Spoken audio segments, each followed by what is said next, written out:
Dans un instant, d'abord, on va s'appeler Fari. Bonjour Fari. Salut. Pas que Fari risque d'être indispensable. Ah, Vous êtes il est fort. humoriste et phénomène. Quel âge vous avez? J'ai 31 ans. Ah, ça fait mal. Mais oui, parce que j'hésitais, et des papiers disent 30, d'autres disent 31. Je me dis, je vais pas me casser, je vais lui poser la question à lui, comme ça, j'aurai pas de souci. Vous avez été le plus jeune artiste à remplir consécutivement le Théâtre du Châtelet, l'Olympia, la Cigale, le Trianon, la Salle Pleyel, le Grand Rex, avec votre spectacle Fari is the New Black. C'était entre 2014 et 2016.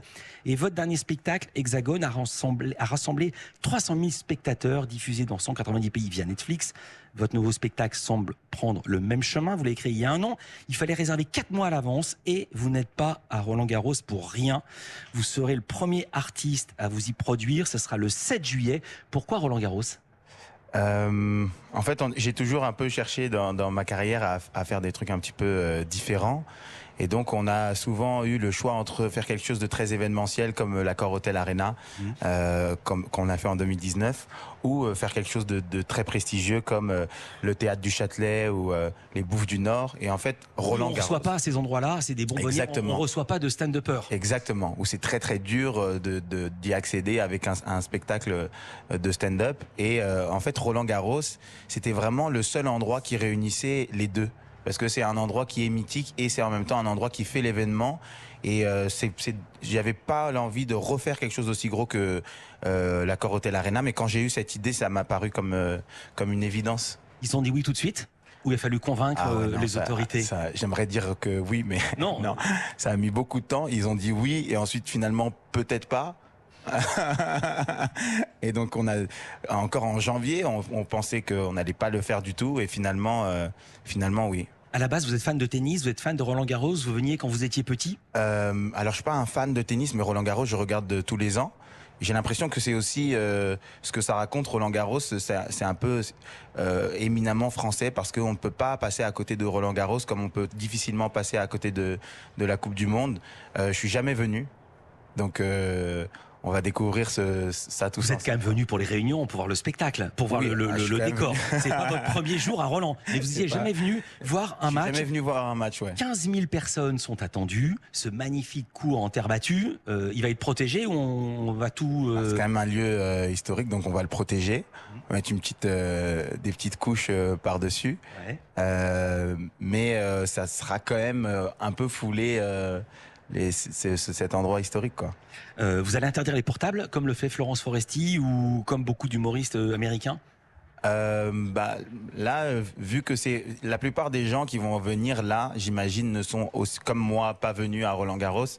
Ce serait vraiment une grosse punition que d'interdire les portables. Donc je pense qu'on va essayer d'être tous intelligents et de pas être sur Snapchat pendant le spectacle.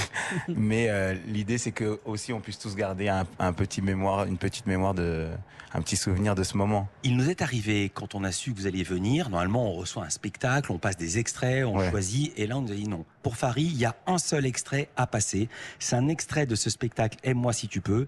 Ça parle du couple. Je vais dire pourquoi je suis ravi. Parce que l'extrait, il est terrible. D'abord, avant le couple, vous parlez de séduction.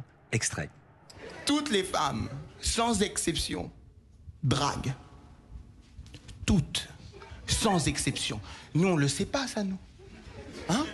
On le voit pas, ça, nous. Non, on sait pas. Tu sais pourquoi on le sait pas? C'est pourquoi on voit pas. Tu sais comment elles draguent? Elles attendent. C'est ça leur moyen de te montrer qu'elles sont extrêmement intéressées, ne rien faire du tout, parce qu'elles pensent qu'elles sont mystérieuses, elles ont des ondes. Elles pensent qu'elles ont des ultrasons, elles se prennent pour des dauphins. D'accord? Elles se prennent pour des dauphins. Pendant que moi je suis là en train de me dire est-ce que j'y vais, est-ce que j'y vais pas? Elle dans sa tête elle se dit. Ça rit beaucoup. Je vais vous demander qui est votre public, si ce sont des hommes, si ce sont des femmes, si c'est mix, s'il y a des dauphins. Est-ce qu'on peut amener des dauphins à Roland-Garros? Jarry est avec nous, Culture Média est en direct sur Europe 1, à tout de suite. Jusqu'à 11h, vous écoutez Culture Média en direct de Roland-Garros avec Philippe Vandel et son invité culture, aujourd'hui l'humoriste Fari. Fari qui sera à Roland-Garros, c'est la première fois qu'un humoriste, qu'un artiste se produit. Ce sera le 7 juillet sur le Central. Au milieu, il y aura des conditions particulières parce que c'est intime aussi les choses dont vous parlez parfois. Alors oui, c'est aussi le challenge d'un truc comme ça, c'est de parler de quelque chose d'intime devant 15 000 personnes. C'est plutôt rare dans une vie. Et là, l'idée, c'est de mettre une scène centrale, de jouer à 360, mais à l'inverse d'un aréna classique. En fait, là, c'est vraiment 15 000 personnes dans un chaudron. Les gens, ils sont très, très rapprochés. Et donc, au final, je pense qu'on aura cette sensation de proximité. Il y aura des petits écrans. Comment ça va se passer? Il y aura des grands écrans. Et pour le son, comment vous allez faire? Il y aura des écrans. Alors, je vais pas dire où pour le moment, parce que c'est un truc qu'on aimerait découvrir tous ensemble le jour J. Pour le son, on a dû rajouter vraiment du son un petit peu partout, pour que on ait vraiment cette sensation d'intimité, parce que c'est pas une salle de spectacle, donc on doit l'habiller en fait. La question que tout le monde vous pose tout le temps, qui est votre public? Des hommes, des femmes, de quelle couleur? C'est aussi un de vos grands thèmes, vos grandes réflexions, que vous résumez ainsi à l'AFP. J'aime bien cette phrase: j'ai grandi en me revendiquant comme étant capverdien et africain, avec cette idée d'être un Français noir. C'est pas notre sujet. Ça rappelait votre spectacle Hexagone, mais ensuite, ce qui est très intéressant, c'est que le spectacle qui va arriver est en 2 parties. Et la seconde partie, elle est consacrée au couple. Sujet très difficile pour faire rire, dites-vous. Pour quelle raison?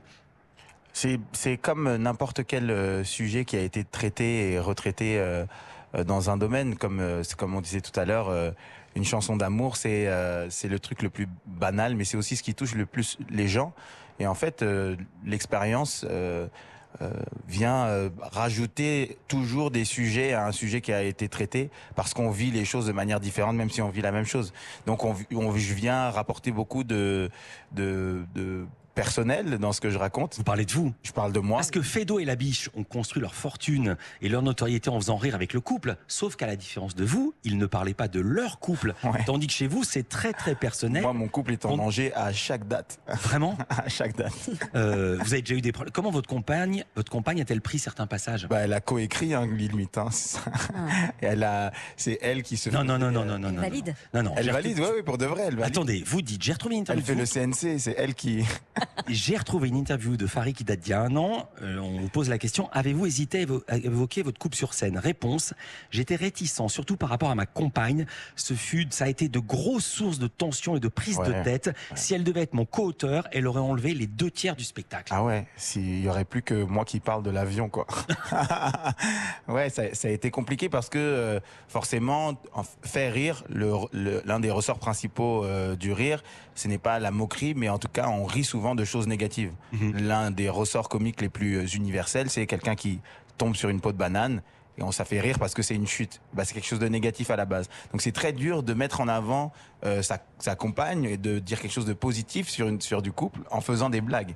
Et donc ça, c'est une frustration quand on a un partenaire. Normalement, je pose jamais de questions personnelles, mais là, je vais y aller. Vous avez la première de ce spectacle, c'était quand?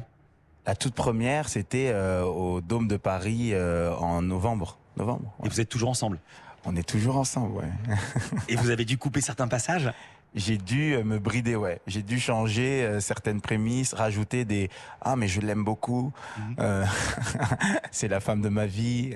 Vous dites cette phrase qui m'a laissé perplexe, vous dites « Les clichés », vous parlez d'amour, les clichés, c'est beaucoup moins cliché que la réalité. Ouais. Qu'est-ce que vous voulez dire par là?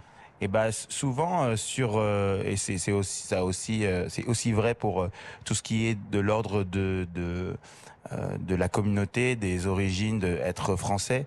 Dans le couple, il y a des choses qu'on pense être des images qu'on a créées qui viennent en fait de choses qui sont réelles. Il y a une implication qu'on ne mesure pas assez du genre dans le couple qui détermine un petit peu la fonction. Et donc des fois, des choses auxquelles on s'attend, elles arrivent dans la vie, quoi. Les réactions des couples après le spectacle, en général, sont lesquelles? Alors moi, souvent, je dis, là, maintenant, je commence à vraiment connaître et à comprendre ce spectacle. Les gens qui viennent et qui sortent du spectacle toujours en couple, c'est que leur couple, il va durer.